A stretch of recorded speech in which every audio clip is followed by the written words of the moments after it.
सुनहरी परी और खरगोश। एक पुरस्कार जंगल के दरमियान एक छोटा सा गांव था। वहां एक बुजुर्ग दरख्त था जिसके बारे में कहा जाता था कि इसकी जड़ों में एक सुनहरी परी मुकीम है।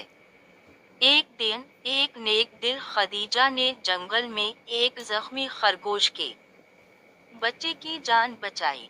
जब वो उसे सेहतमंद होने पर जंगल में छोड़ने गई तो खरगोश ने कहा, तुम्हारी नेकी का सिला मिलेगा। इस बुजुर्ग दरख्त की जड़ों पर 2 रकत नमाज हाजत पढ़ो, अपनी ख्वाहिश अल्लाह से मांगना, दरख्त से नहीं। खदीजा ने नमाज पढ़कर कोई जाती ख्वाहिश नहीं मांगी, बल्कि कहा, या अल्लाह, हमारे गांव में बारिश बरसा ताकि खेत लहलहा उठे। उसी लम्हे दरख्त से एक सुनहरी परी जाहिर हुई।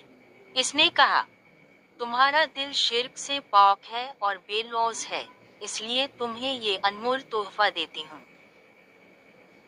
परी ने खदीजा को एक चमकदार बीज दिया। खदीजा ने वो बीज गांव में बो दिया। अगली सुबह वहां एक हैरत अंगेज सुनहरी फूल खिला था जिससे मीठे पानी का चश्मा फूट रहा था। इस चश्मे ने पूरे गांव की जिंदगी बदल दी। खेत हरे भरे हो गए और खुशहाली छा गई।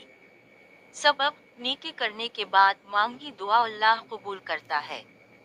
लोगों पर मेहरबानी ही हकीकी खुशी की कुंजी है।